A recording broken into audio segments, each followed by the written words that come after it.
What's going on, boys? Nuggets here. Welcome back. It has appeared that not only am I not shaving today, I'm also got the perfect timing, just like EA is in terms of gameplay, but it appears I've become a menu streamer. So let's have a look at some menu items, because this seems to be the future of this game since gameplay is hideous. But there have been some good cards. Now, I'll be honest, as I said, fair play. See, that was just my alarm to remind me to do this video. To be honest, fair play to EA. EA have actually created some good SBCs. I just want to say first and foremost that the Lazaro cards, if you haven't yet done him, make sure you do him, because I think for 100k, I think he's a fantastic addition. Lazaro, should I say? Am I spelled his name wrong? Lazaro? There we go. He's a fantastic addition, 130k. But I'm using him as a sub. I'm actually playing him in a centre mid role, kind of a box to box, high, perfect for a centre mid. Hasn't really got any traits, but that's not important. But I think he's a top tier card. Now, I put an engine just to get his balance up, and I think he can play anywhere. He can play left back, left mid, right mid, centre mid, CDM. And can probably play as a winger as well. If you really want to, probably can play in strike, although I wouldn't advise it because that 3-star weak foot. But just looking at his card, he can do absolutely everything. So you want a utility player, and I'll be honest, I think his secret position is at centre back. I think he's a formidable card at centre back, being 5'11", high with agility balance, a top tier card. Now we do have that new Mbabu card, which has also been a new addition, which I don't know why they released it, to be honest. Especially given the fact that, you know, they had this card available, which I'll be honest, for 142k, it's not that bad. But you do have this card. Is it really worth double the price? It's debatable. Yes, his shooting is increased a bit. Hasn't really got the best of long shots, so I wouldn't even justify that shooting boost. And it's got a slight other boost in other areas, and in my opinion, just save your money. I would honestly not get it whatsoever. But we do have some Liga Nos cards. I'm going to go through each one and tell you, which one's endgame. Which one should you realistically get? Corona's the card that I'm looking at, but I think they removed this 5-star. But let's go first with Otavio. I think that's how you say his name. 4-star, and actually a decent card. I think for 220k, I think he's actually got a pretty decent price. Don't forget, he's 5'8". He's going to feel really agile and bad gameplay. High. In my opinion, I would say a perfect left mid or a perfect right mid. Put a finish on him, you have everything you do want. He does lack the jumping, but let's be realistic. Are you going to buy a 5'8" guy for jumping? Absolutely not. So I think as a left mid, right mid, I think he's a fantastic addition. And I would very much consider actually buying him. So if you do get him in a red pick, then I would say, of course, do pick him. He hasn't really got the traits. Again, the traits are not that important, but some people look for the outside of the foot shot for a 4-star weak footer.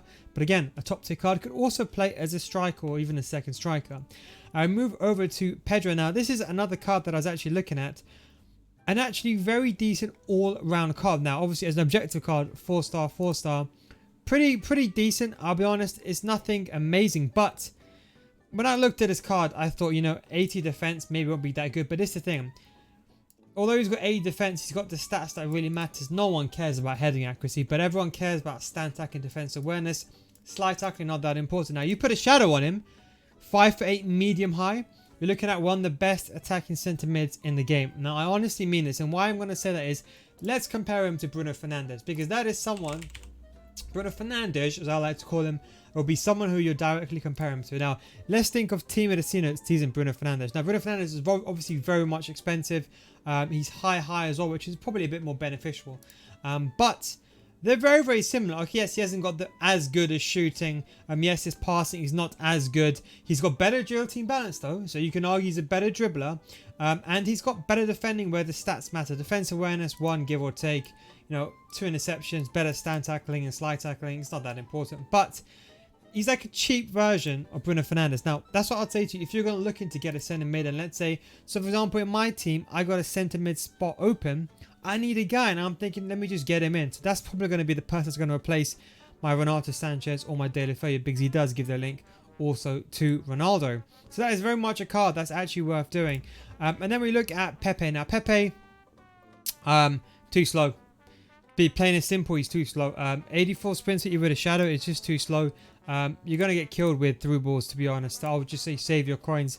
It's no point buying him unless you're a Pepe fan, Real Madrid fan, or unless you're a Porto fan. But I'll be honest, he's a good centre-back player. Hasn't got the best balance and hasn't got the best spin speed acceleration. When your opponent does a through ball, you're absolutely done. You're left for dead, so I won't even bother with that. We have Rafa, which has always been yearly been known to have a very good card. If I'm not mistaken, yes, I'm sure he had a 4-star weak foot last year. But again, a very good left mid, right mid card for 100k. A fantastic super sub. I'll suggest buying him if you do have the coins. I think with that sprint speed, you could put finisher on him if you're starting him on 4 chemistry, or if you're going to put him as a sub, I think with a finisher or even a Deadeye, I think he's a really good card. So you think about getting him as a sub on 5 chemistry, he's really good. Probably says a left mid or a right mid. I think he's got the perfect work rates for that. Has the outside of foot shot trait, which is beneficial, but of course he does have the 3-star weak foot, so it is a big problem. But again, he's like the previous card that I mentioned. If you get him, you just have to pick him. That's all I'd say. So Grimaldo, another decent card. I mean, he's Spanish, of course, so he does get that Spanish link, and of course he's in the Portuguese league. A good centre back. I mean, I can't really fault it. I mean, left back, he's 5'7", so he cannot play centre back, I would say. I've been using players that are 5'9" in centre back, and I'll be honest, that is pushing it. Players like Cole, etc., they're pushing it towards 5'8". I've been using Jordi Alba. Now, Jordi Alba is actually not that bad in centre back, but the issue with him is he's just a tad bit too short. And at 5 foot, I think 5'8" is the lowest you can go for a centre back, because at 5'7", the stature really does take a knock.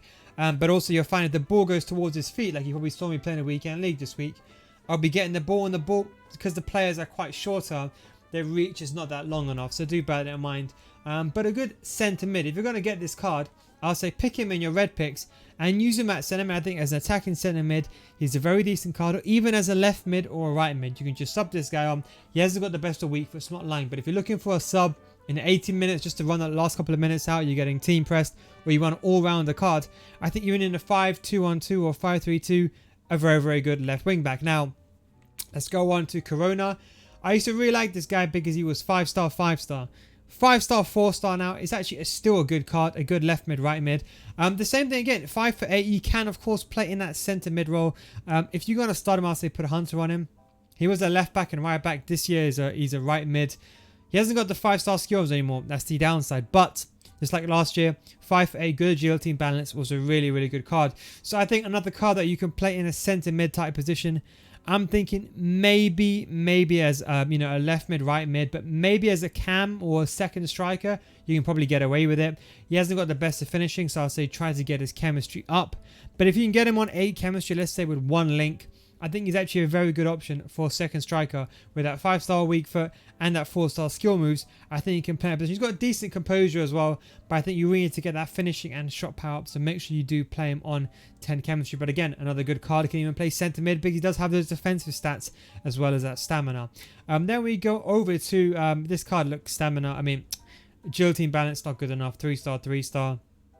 Save your coins. Although his shooting is fantastic, he's let down by his weak foot and his balance. I mean, you can get away with someone who's got a bad weak foot on the wing that's rarely going to shoot. But with your striker, you want to have a 5-star weak foot, in my opinion, at the minimum. I don't care what a pro player would say. I don't care about the 85% buff. You need to have a 5-star weak foot this game. And I said it since day one, and I'll say it the same. Mbappe's left foot is dreadful.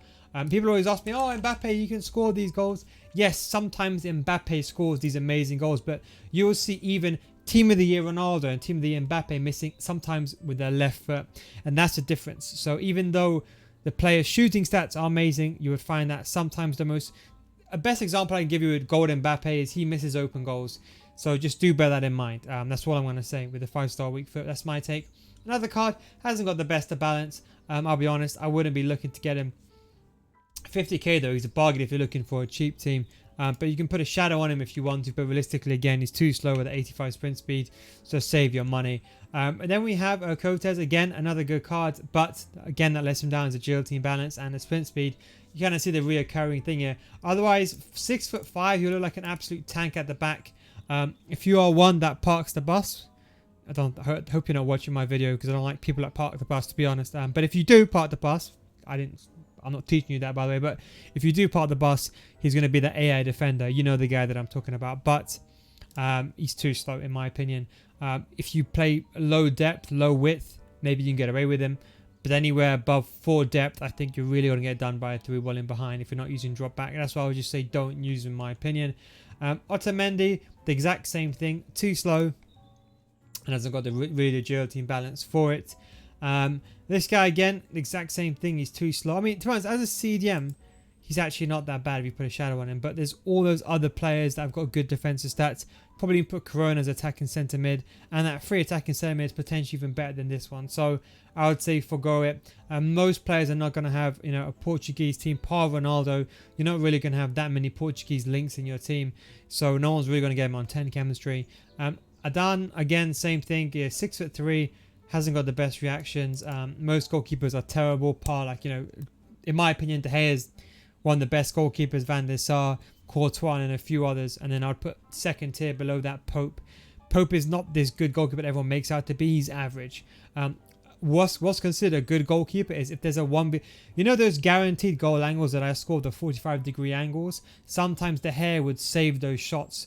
That's what constitutes a good goalkeeper. Not from corners, not from sometimes the ball goes through his legs. I'm talking about in guaranteed goals. Who's the best keeper? De Gea, I found, statistically speaking, has been the best for me.